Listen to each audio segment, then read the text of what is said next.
목요일 새벽 우리에게 주시는 하나님 말씀은 창세기 46장 1절부터 27절까지의 말씀입니다. 이스라엘이 모든 소유를 이끌고 떠나 브엘세바에 이르러 그의 아버지 이삭의 하나님께 희생 제사를 드리니 그 밤에 하나님이 이상 중에 이스라엘에게 나타나 이르시되 야곱아 야곱아 하시는지라.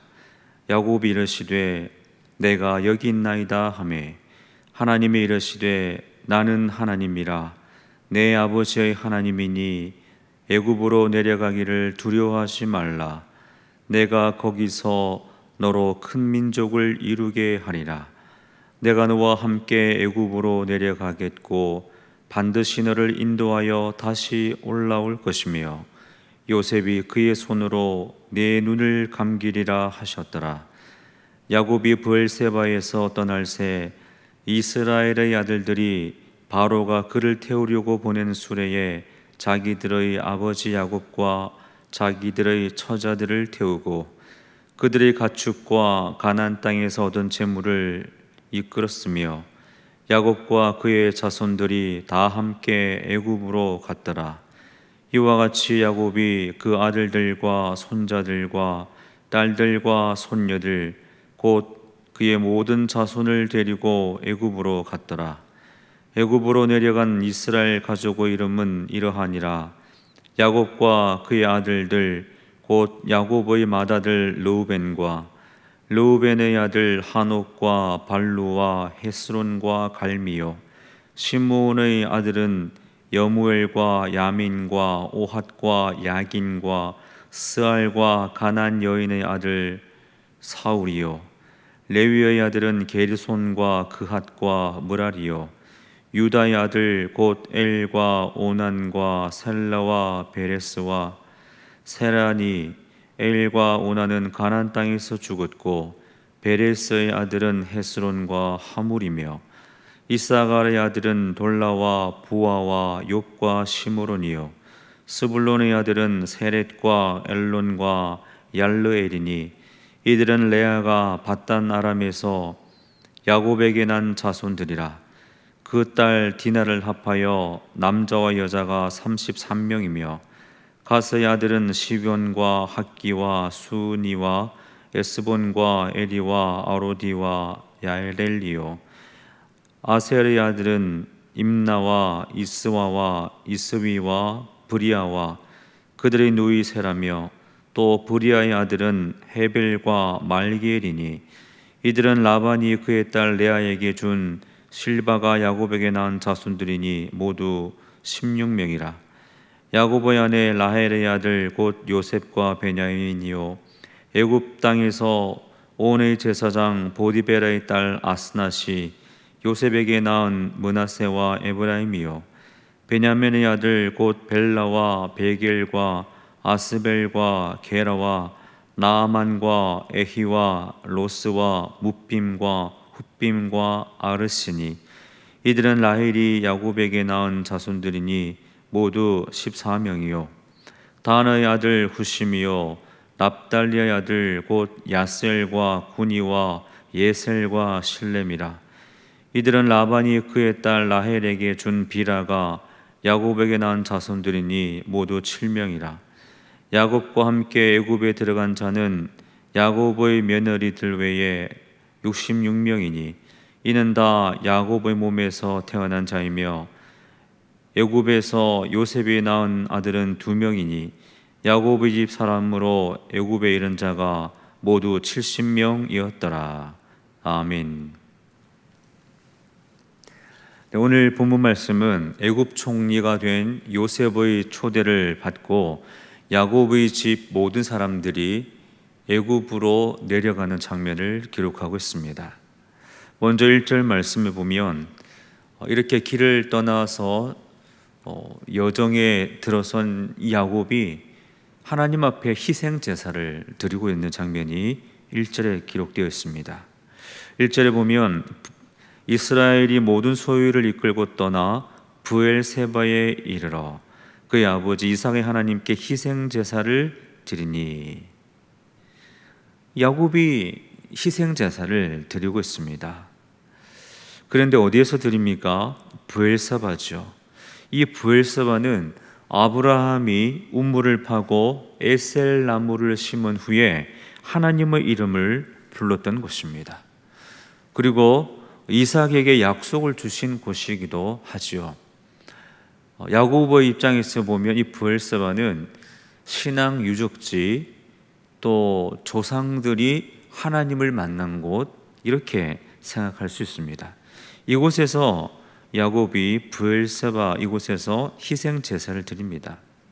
그런데 희생 제사를 드리는 이유가 있습니다. 왜 희생 제사를 드리고 있을까요? 지금 초청을 받아서 빨리 가고 싶은 마음이 있었겠죠. 그런데 그 마음을 잠시 내려놓고 하나님 앞에 희생 제사를 드리고 있습니다. 예배를 드리고 있죠. 그 이유가 무엇일까요? 자, 요셉을 만난다는 소망은 있습니다. 그런데 마음에 걸리는 것이 한 가지 있죠. 기쁜 마음은 있지만 약속의 땅을 버려두고 떠나야 한다는 것이 마음에 걸렸습니다. 하나님께서 주신 이곳이 약속의 땅인데 이 땅을 포기하고 버려두고 그냥 애굽으로 달려가는 것이 맞는가, 옳은가 하는 그 질문이 야곱의 마음속에 생겨났던 것이죠. 그래서 그는 하나님 앞에 희생 제사를 드리고 있습니다. 하나님 앞에 묻는 거죠. 하나님, 어떻게 해야 할까요? 오늘 우리는 이 야곱의 희생 제사를 보면서 생각할 것이 있습니다. 우리도 어쩔 수 없는 불가피한 현실 속에서 무엇인가를 선택하고 결단할 때가 있습니다. 불가피한 선택을 하게 될 때가 있죠. 그럴 때 오늘 야곱처럼 겸손하게 하나님 앞에 나아가는 것이 필요합니다.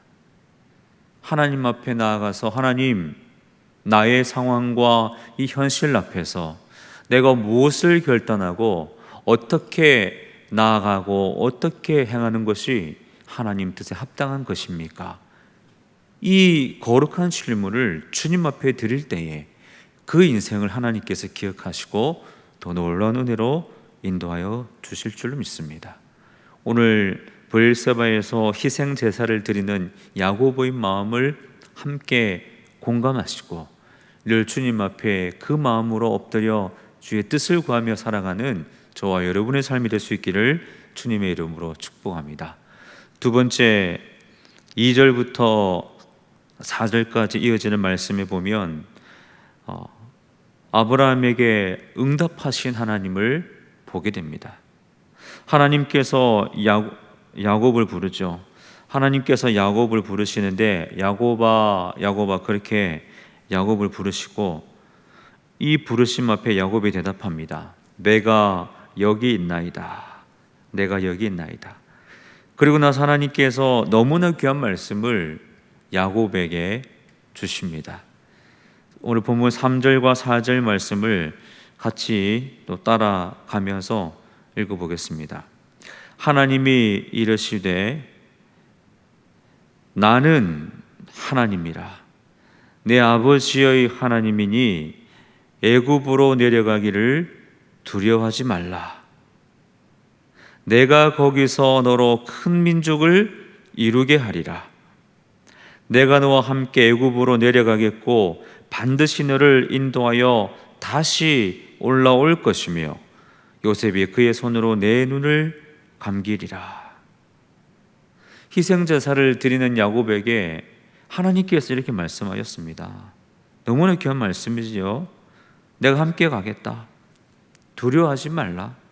반드시 인도하여서 돌아오게 할 것이다. 큰 민족을 이루게 할 것이다. 너는 전혀 걱정하지 말고 애굽으로 내려가거라. 하나님께서 이 귀한 말씀을 야곱에게 주셨습니다. 그런데 오늘 이 말씀은 이전에 베델에서 야곱에게 하신 그 하나님의 말씀과도 같습니다. 창세기 28장 13절부터 15절까지 말씀해 보면 베델에서 야곱을 찾아오신 하나님께서 야곱에게 주신 말씀을 이렇게 기록하고 있습니다. 제가 읽어보겠습니다. 나는 여호와니 내 조부 아브라함의 하나님이요 이삭의 하나님이라. 내가 누워있는 땅을 내가 너와 내 자손에게 주리니 내 자손이 땅의 티끌같이 되어 네가 서쪽과 동쪽과 북쪽과 남쪽으로 퍼져 나갈지며 땅의 모든 족속이 너와 내 자손으로 말미암아 복을 받으리라. 내가 너와 함께 있어 네가 어디로 가든지 너를 지키며 너를 이끌어 이 땅으로 돌아오게 할지라. 내가 내게 허락한 것을 다 이루기까지 너를 떠나지 아니하리라. 아멘. 베델에서 하신 그 말씀 오늘 브엘세바에서도 주시고 있습니다. 이 말씀을 두 번씩이나 받은 야곱의 마음이 어떠했을까요? 기쁘죠. 확신이 넘칩니다. 담대함이 생기는 거죠. 그런데 이 약속은 야곱 이전에 아브라함에게도 주신 말씀이고 또 이삭에게도 주신 그 약속과 동일한 말씀입니다. 또 이 약속이 장차 출애굽할 이스라엘 백성들을 통하여서 성취되기도 할 약속이 바로 이 약속이죠. 오늘 우리는 이 하나님의 약속의 말씀을 보면서 교훈 한 가지를 얻게 됩니다. 하나님께서는 인생의 전환점마다 붙들어야 할 약속과 삶의 방향을 제시해 주십니다. 우리가 뭔가 삶의 변화가 필요하고 전환점이 있어야 할 그때에 하나님은 그 상황 속에서 담대함을 가지고 나아갈 수 있도록 약속의 말씀을 주시는 거죠. 삶의 방향을 제시해 주시는 분이 하나님이십니다. 야곱을 보십시오. 하나님은 순간순간마다 야곱의 인생 가운데 찾아오셔서 그에게 말씀을 주시고 인도해 주셨습니다. 베델의 약속, 브엘세바의 약속을 주시고 신실하게 성취하심으로 야곱의 인생을 믿음의 조상이 되게 하신 하나님의 손길들을 성경에서 발견할 수 있습니다. 야곱에게만 그럴까요? 아닙니다.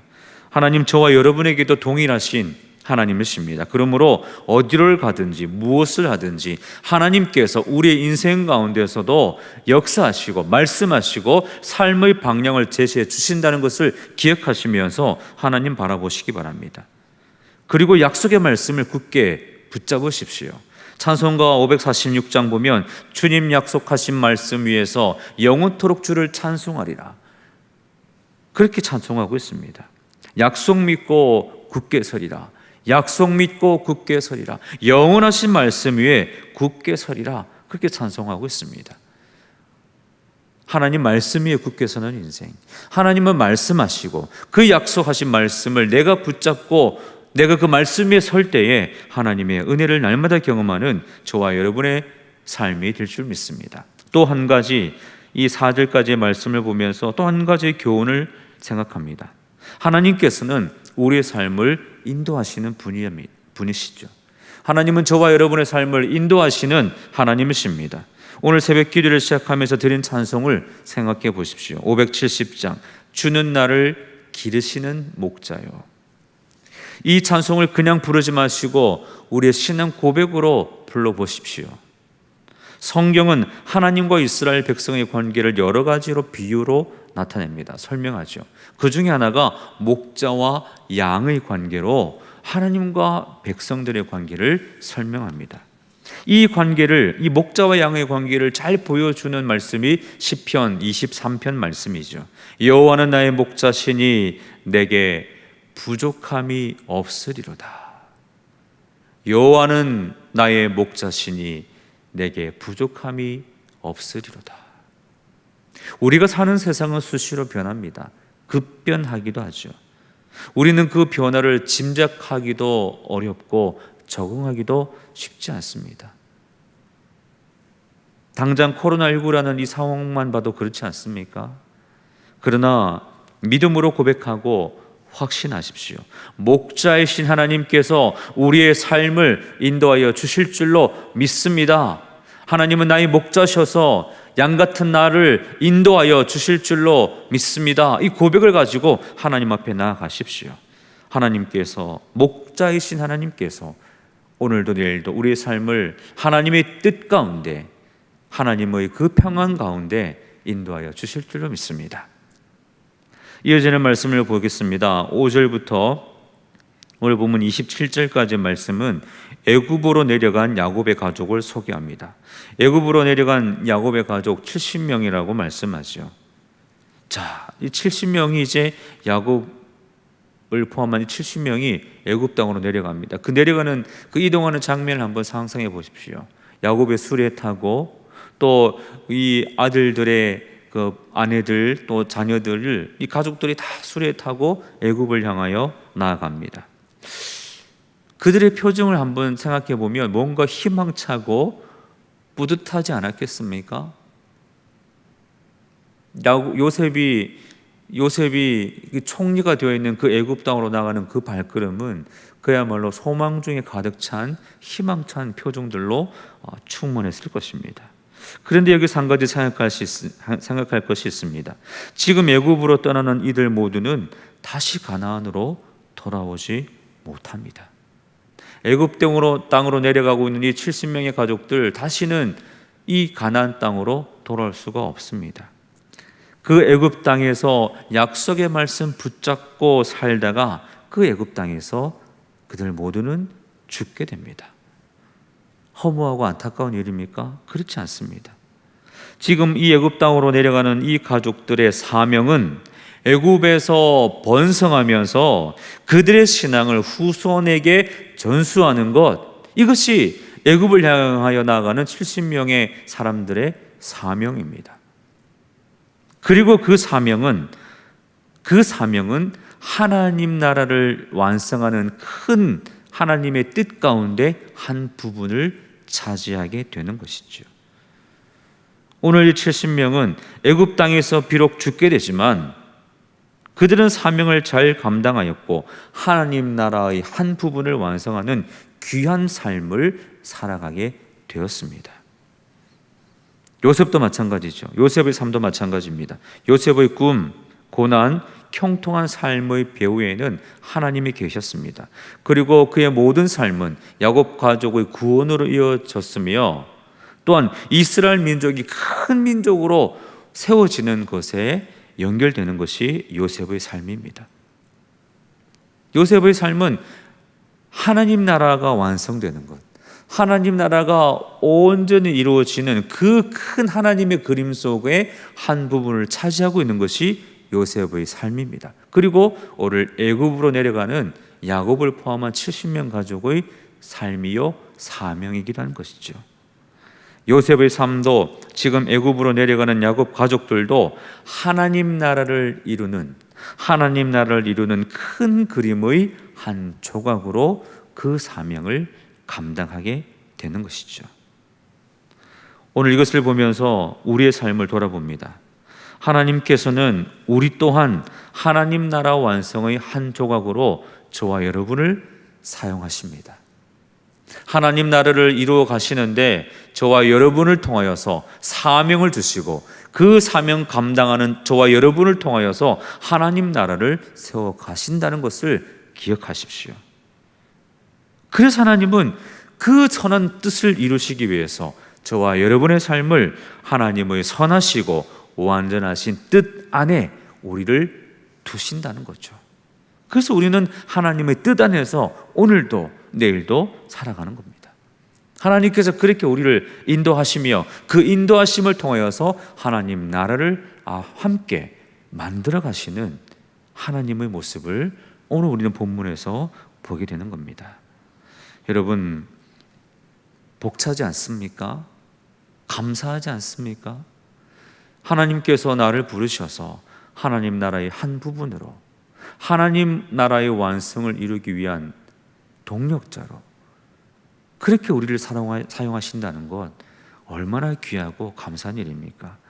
그래서 이 하루도 우리가 어떤 삶을 살아갈지 알 수 없지만 하나님께서 그렇게 우리 삶을 사용하신다는 것, 내 믿음의 삶이 그렇게 쓰여진다는 것 기억하시고 주님과 동행하시면서 담대한 믿음으로 이 하루를 힘차게 걸어가시는 저와 여러분이 될 수 있기를 바랍니다.